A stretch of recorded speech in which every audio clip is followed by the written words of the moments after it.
My dad said my 220K was safe. The account balance said 0 when I finally logged in myself.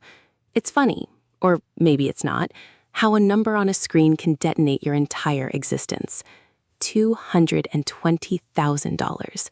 It sounds like a lot, and for a 20-something just out of grad school with a mountain of student loans and a dream of opening her own gallery, it was everything. It was my entire future, neatly packaged, supposedly growing in a savings account my father managed. He was, after all, a financial advisor, a man who spoke in percentages and market trends, whose every decision was an act of calculated precision. He'd assured me it was safe, a sleepy little account earning a decent rate, untouched, just waiting for me to be ready.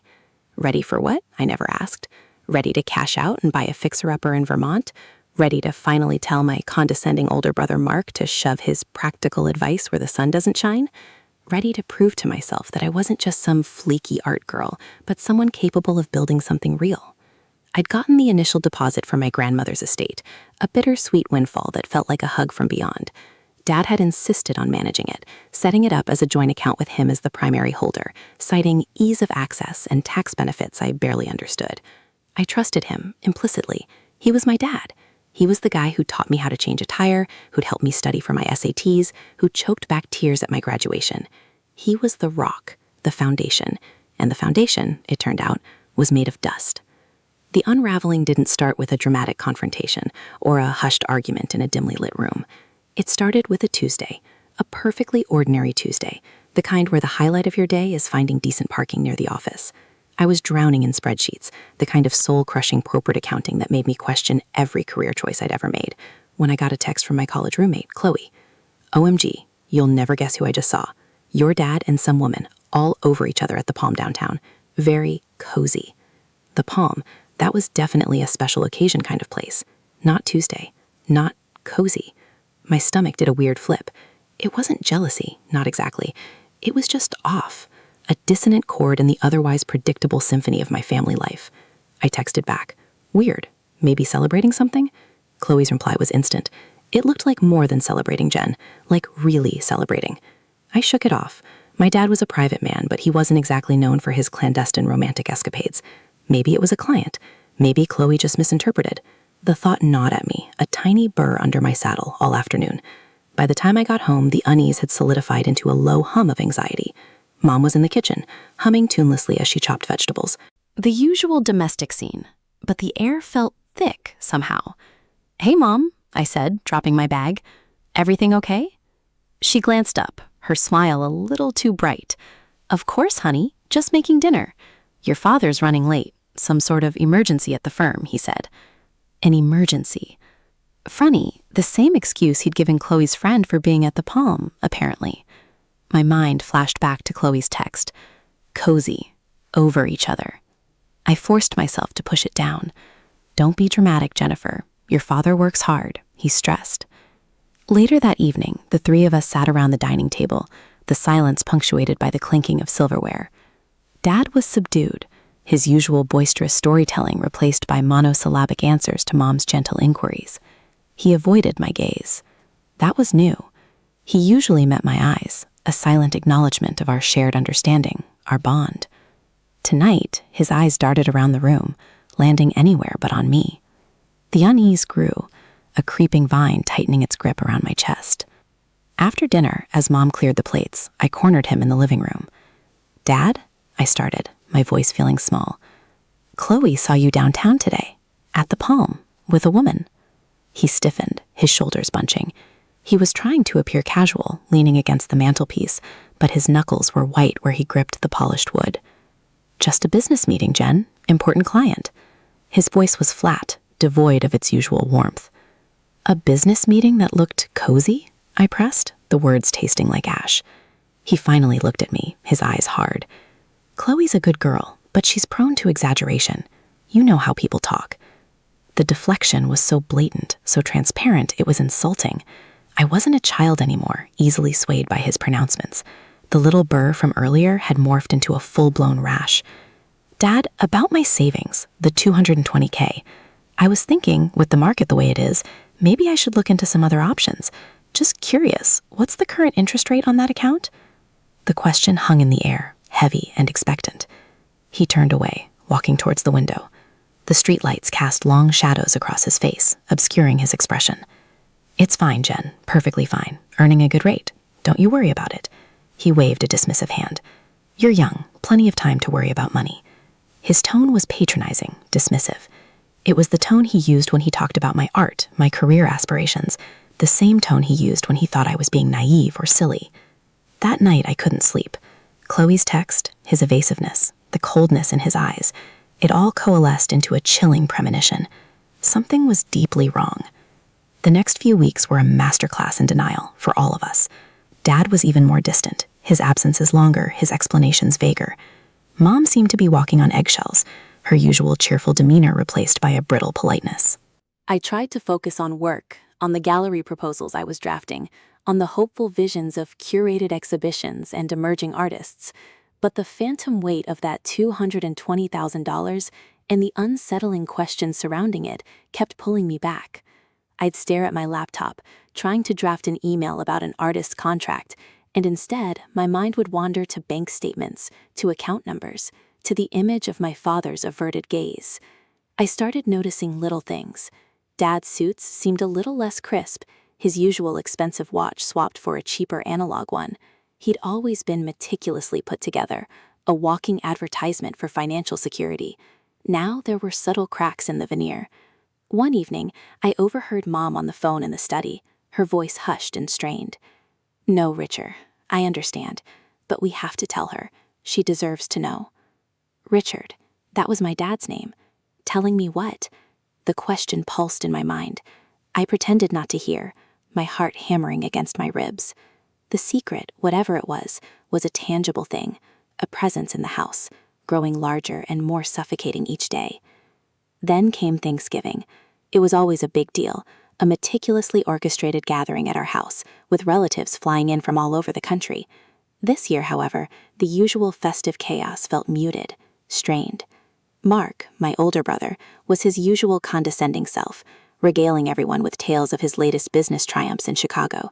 He'd always been the golden child, the one who'd followed Dad's prescribed path into corporate finance, excelling in a world of numbers and tangible results. My artistic pursuits, to him, were a charming but ultimately frivolous hobby. "Still dreaming of your little art shop, Jen?" he'd asked, a smirk playing on his lips as he carved the turkey. "Don't spend too much on paint. Remember, bills gotta get paid." The familiar jab. Usually I could brush it off, or even fire back a witty retort, but today it felt like a physical blow. I felt a hot flush of humiliation creep up my neck. My father, sitting at the head of the table, offered a tight, almost imperceptible nod in Mark's direction. No defense, no intervention.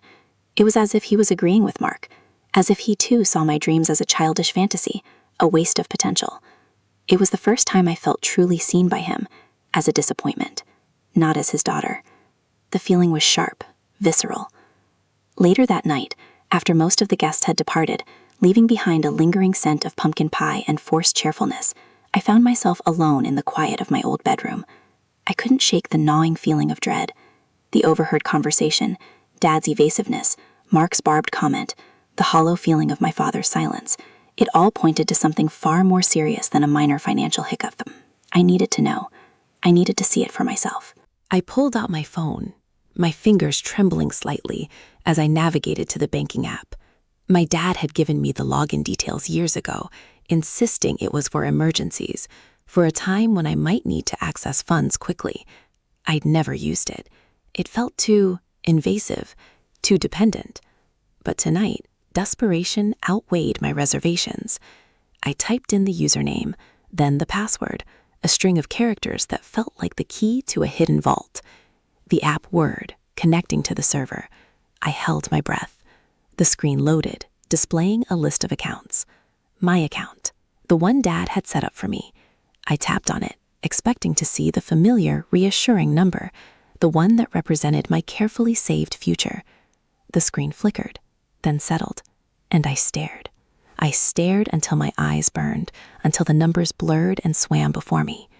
It wasn't possible. It couldn't be real. The line that represented my balance, the one that should have proudly displayed a figure in the hundreds of thousands, was stark, unyielding, and utterly terrifyingly, zero. Not a comma, not a cent. Just a gaping, empty void. My $220,000. Gone. Vanished. The air rushed out of my lungs in a silent, ragged gasp. The carefully constructed world I'd inhabited, the one built on trust, on familial duty, on the quiet promise of a secure future, imploded in an instant. My father's words echoed in the sudden, deafening silence of my mind. It's safe, Jen. Perfectly safe. The betrayal was a physical blow, knocking the wind out of me, leaving me gasping for air in the ruins of my reality. The humiliation of Mark's condescending words, the sting of my father's silence, the whispers of Chloe's sighting, they all paled in comparison to the stark, undeniable truth. My money was gone, and I had no idea where it went, or why.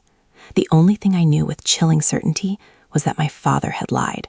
He had lied to me, to my mother, to everyone. And now, standing in the suffocating quiet of my childhood bedroom, with the unforgiving zero on my screen, the first tendrils of something cold and hard began to take root in the place where my trust used to be. The digital zero on my screen wasn't just a number, it was a scream, a silent, deafening scream that ripped through the fabric of my life. $220,000, my inheritance, my dream, my father's supposed safe haven, and now this, a phantom limb, a gaping hole where my future should have been. For a long time, maybe hours, maybe just minutes, I sat there, phone clutched in my hand, the cool glass a stark contrast to the inferno raging inside me. Tears streamed down my face, hot and relentless, blurring the screen, blurring the room, blurring everything I thought I knew. I wasn't just hurt, I was annihilated.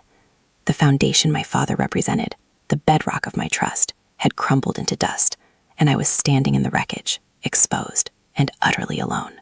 I don't remember leaving my bedroom or walking into the hushed darkness of the rest of the house. I remember the cold linoleum of the kitchen floor against my bare feet, the faint smell of stale coffee. I remember seeing my mother's silhouette at the dining room table, hunched over a book, the lamplight casting an eerie glow on her tired face.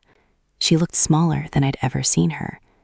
I wanted to scream, to shake her awake, to demand answers, to shatter the fragile peace of the night. But the $220,000 had stolen my voice, leaving me hollowed out, capable only of observing. I crept back upstairs, the floorboards groaning under my weight, each creak a betrayal. I closed my bedroom door, the click of the latch sealing me in with my newfound desolation. I didn't cry anymore. The tears had dried up, leaving behind a raw, burning ache. I scrolled through the banking app again, my thumb numbly tapping the screen, transaction history.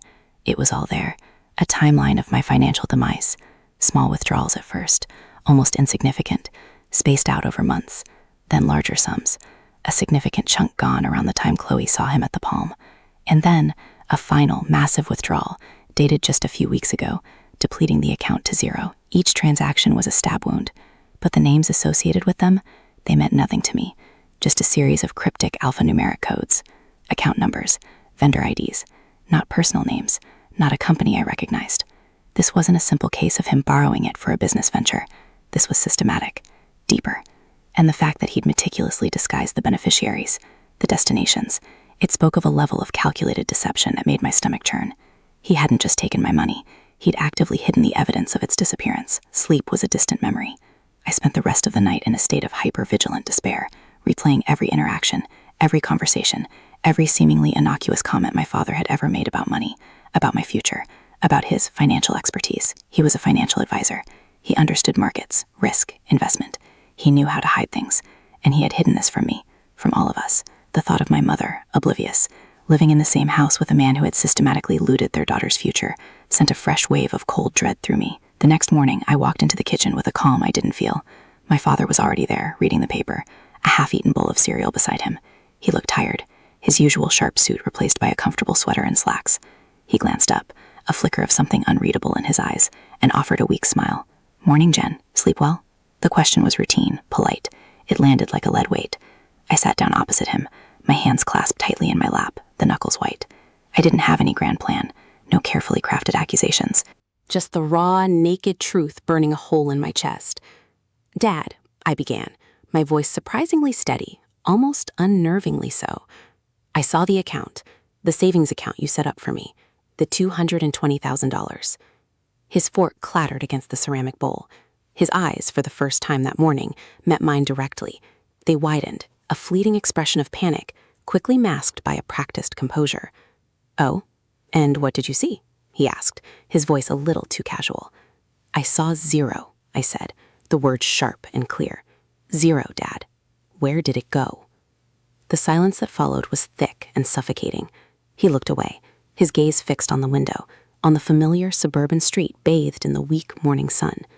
He took a slow, deliberate sip of his coffee, as if buying time. "Jen," he started, his voice softer now, the practiced advisor tone replaced by something more akin to regret. "There were some difficulties. Things didn't go as planned. The market?" "The market?" I interrupted, the icy calm beginning to crack. My voice rose, a raw edge creeping in. "The market didn't drain $220,000 out of my account with no explanation and no trace. I saw the transaction history. I saw the withdrawals. Who were you paying, Dad? Who were you giving my money to?" He finally turned back to me, his face a mask of weariness and something that looked disturbingly like shame. "It's complicated, Jen. It's not something you need to worry your pretty little head about." "Not worry about?" The dam broke. The hurt, the humiliation, the righteous fury that had been simmering beneath the surface for weeks erupted. I stood up, my chair scraping loudly against the floor. "That was my money, my grandmother's legacy, my future. You told me it was safe. You lied to me." My voice cracked on the last word. He flinched, a barely perceptible wince. "I was trying to protect you," he said, his voice barely a whisper. "Protect me?" I laughed, a harsh, bitter sound. "By stealing from me? By lying to me? By making me feel like a child who doesn't understand anything when all along you were the one making me vulnerable?" I paced the kitchen, my steps jerky and uncoordinated. "And Mom? Does she know? Does she know you've gambled away her daughter's inheritance?" His face drained of color. He stared at me, his mouth slightly open, as if I'd just revealed a terrible secret. "Your mother, she doesn't know the full extent of it. I've managed things." "Managed things?" I repeated, the words dripping with sarcasm. "Just like you managed my $220,000? Just like you manage your marriage, I'm sure?" The words were out before I could stop them, cruel and sharp, born of pure pain. He recoiled as if I'd struck him. His face hardened, the last vestiges of paternal warmth vanishing. "That's enough, Jennifer. You don't understand the pressures I've been under." "Pressures?" My gaze fell on his hands, still resting on the table. His wedding ring, usually gleaming, was dull. And next to his coffee cup, I saw it. A small, folded piece of paper. A receipt. Not from a grocery store. Not from a dry cleaner. It was from a pawn shop. A pawn shop I recognized. It was on the edge of town, a place notorious for dealing in quick cash and no questions asked. My blood ran cold. I snatched the receipt, my hands trembling. It was for a watch. A very specific watch.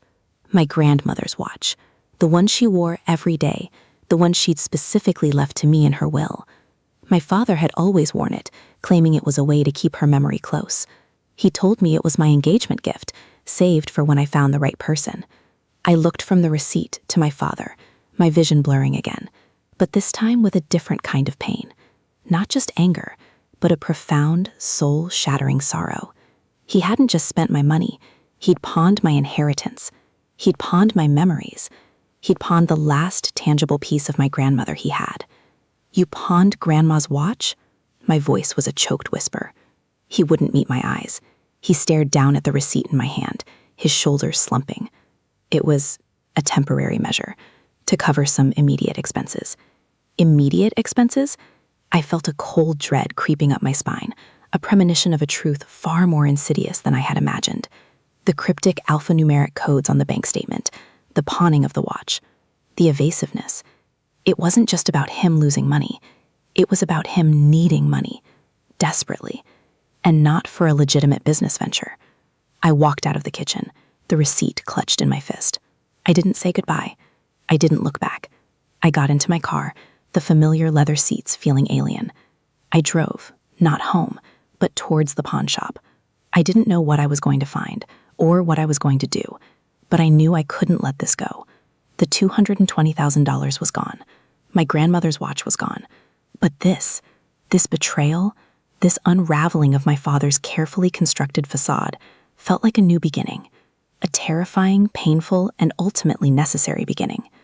The pawn shop was exactly as I remembered it, a dingy storefront with a faded neon sign, sandwiched between a vape shop and a laundromat. The air inside was thick with the smell of stale cigarettes and desperation. A bored-looking teenager with a nose ring sat behind the counter, scrolling on his phone. I approached him, my heart pounding.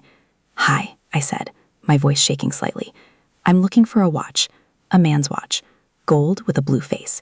It was pawned here a few weeks ago, by a Richard Miller." The teenager barely looked up. "Got a lot of watches, lady, and a lot of Richards."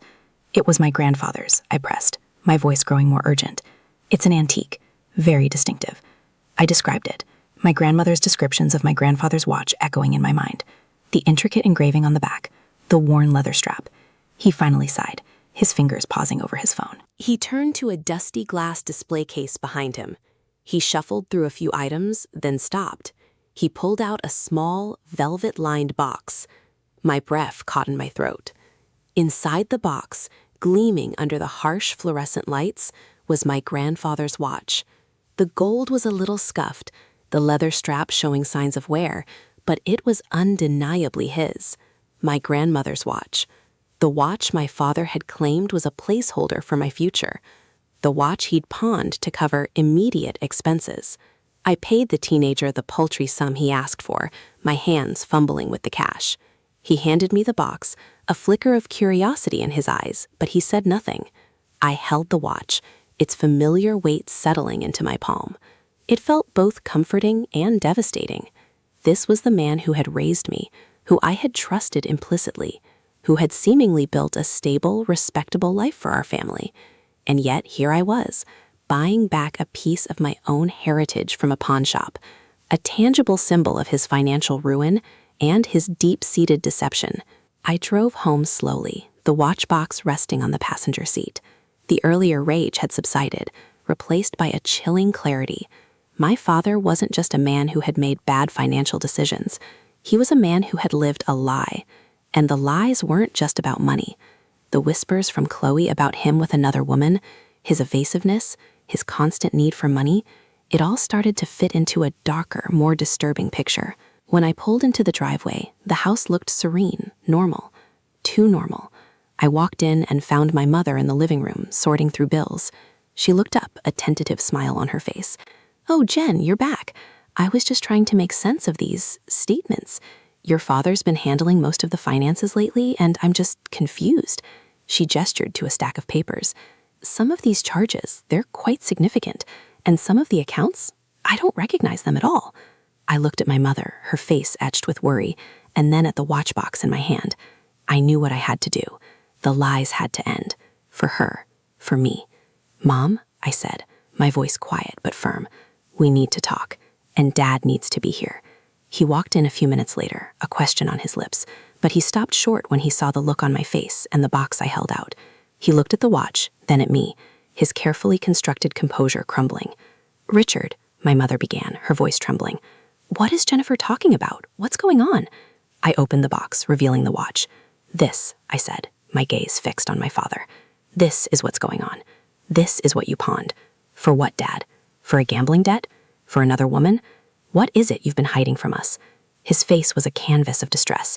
He opened his mouth to speak, but no words came out. My mother looked from the watch to him, her confusion morphing into dawning horror. Her eyes scanned his face, searching for an answer he was no longer capable of giving. Then her gaze fell on the stack of bills she held. Her eyes widened as she picked one up, her hand shaking. It was a credit card statement I'd never seen before, for an astronomical amount. And under the details of the charges, I saw the same cryptic alphanumeric codes from my bank statement. My mother looked at me, then at the statement, then at my father. The silence in the room was deafening, broken only by the ticking of the grandfather clock in the hall, marking the seconds as our world irrevocably fractured. My mother's face crumpled. She sank onto the sofa, the bills scattering around her like fallen leaves. She didn't scream. She didn't cry. She just looked at my father, her eyes filled with a pain so profound, so absolute, it chilled me to the bone. It was the look of a woman who had just realized her entire life, her entire reality, had been a carefully crafted illusion. The shock was palpable, a physical wave washing over the room.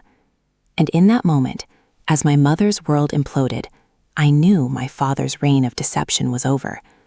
But the path ahead, paved with broken trust and shattered illusions, was shrouded in an ominous, uncertain darkness. The air in the living room grew thick, suffocating. Mom's gaze, locked on the credit card statement, was unfocused. Yet I knew she was seeing everything, the fragments of her life shattering around her.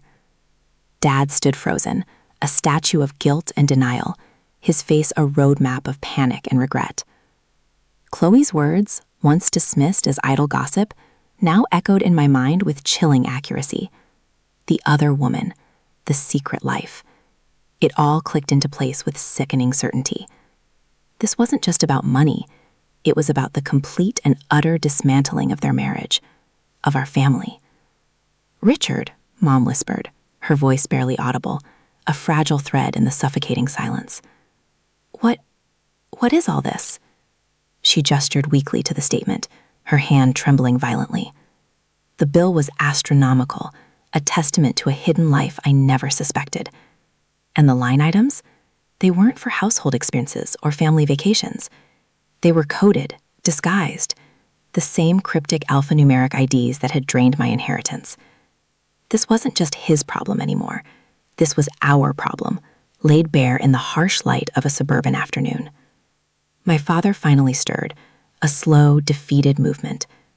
He sat down heavily in his armchair, the one he always claimed was his spot, a king dethroned. He wouldn't meet either of our eyes.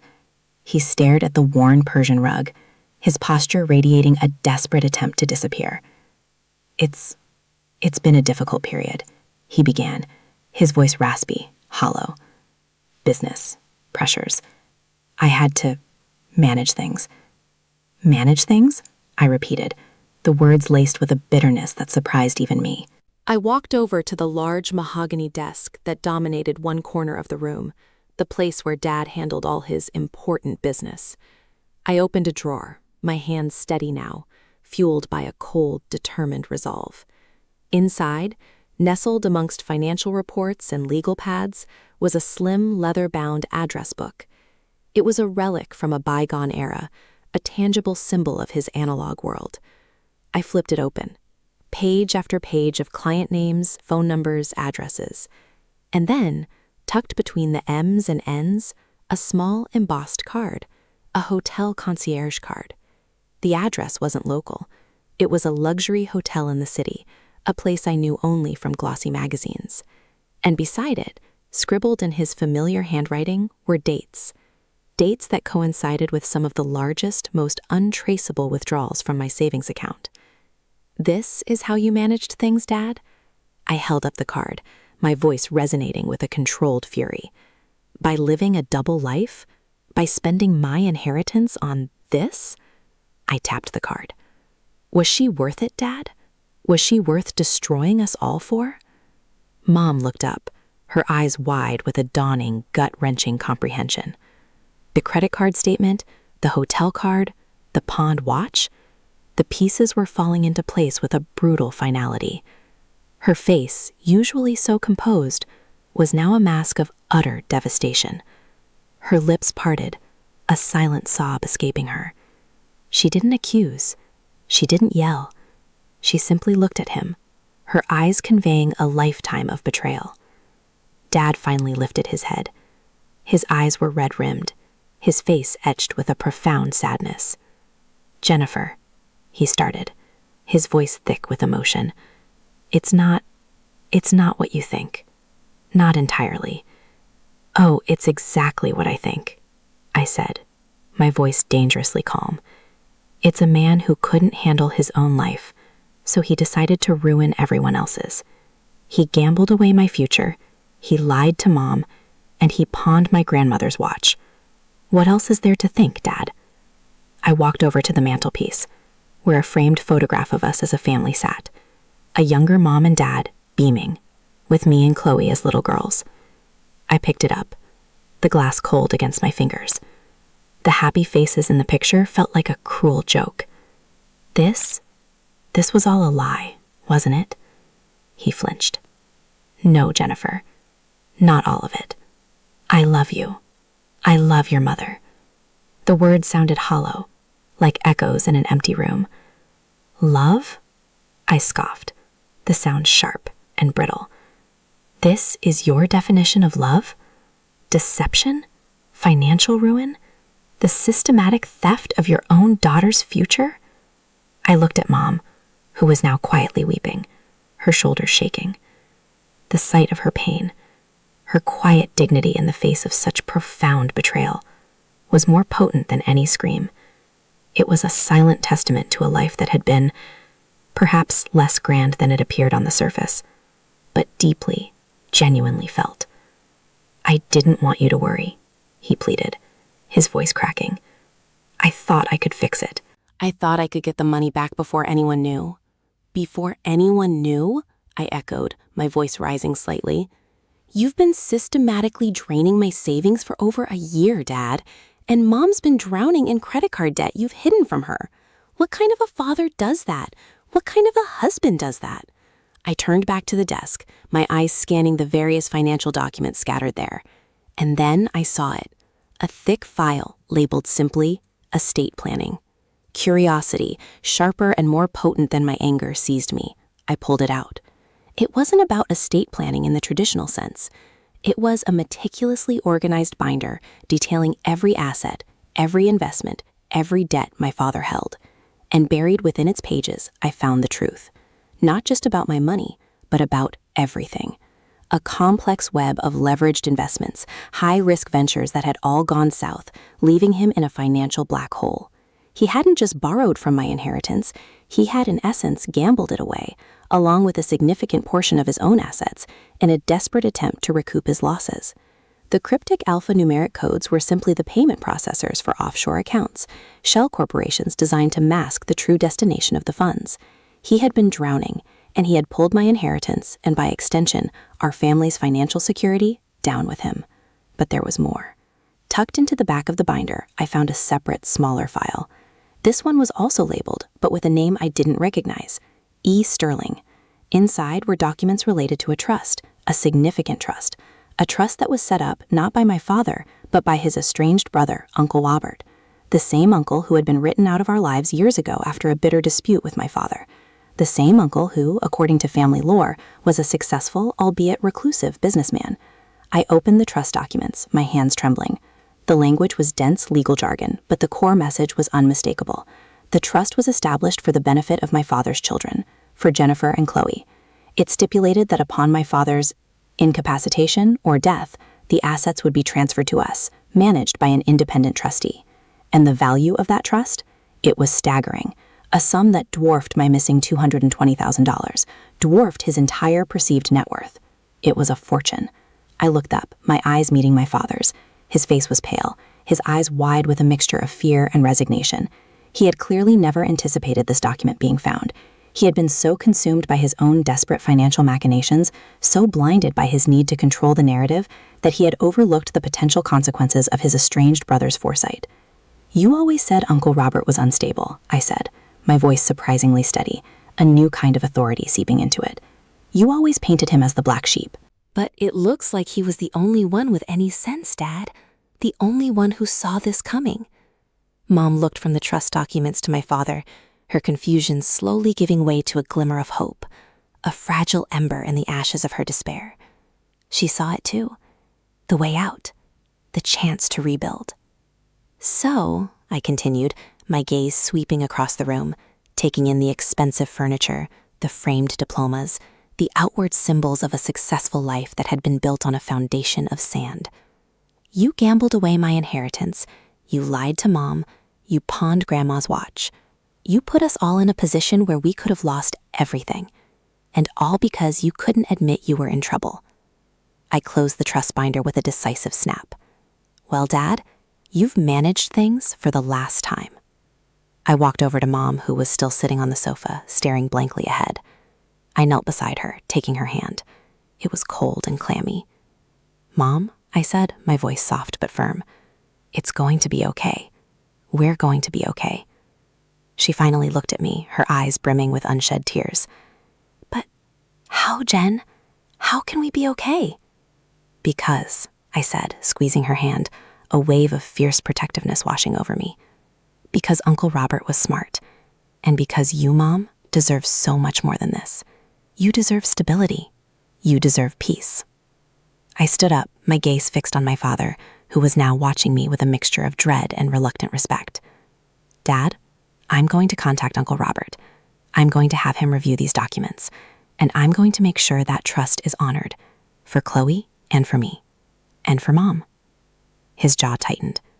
"You can't," he said, his voice raspy. "Robert, he won't listen." "He will," I replied, my voice unwavering, "because unlike you, he's a man of integrity, and he's going to help us pick up the pieces of the life you tried so hard to break." I turned and walked towards the front door, the trust documents clutched in my hand. I didn't look back. The house, once a symbol of our family's success, now felt like a mausoleum of his failures. The ticking of the grandfather clock in the hall seemed to mark not just time, but the final, definitive end of an era of deception, of stolen futures, of carefully constructed lies. As I stepped out into the bright afternoon sun, the weight of the documents in my hand felt both heavy and incredibly liberating. The journey ahead would be long and undoubtedly difficult. There would be legal battles, emotional reconciliations, and a lifetime of rebuilding trust. But for the first time in weeks, I felt a sense of purpose, a clarity that cut through the fog of pain and betrayal. My father had taken my inheritance, but he had inadvertently given me something far more valuable: the truth, and the strength to fight for what was rightfully mine. The silence in the house behind me was deafening, a stark contrast to the quiet roar of determination that was now rising within me. This was not an ending. It was a beginning, a hard-won, unvarnished dawn after a long, dark night.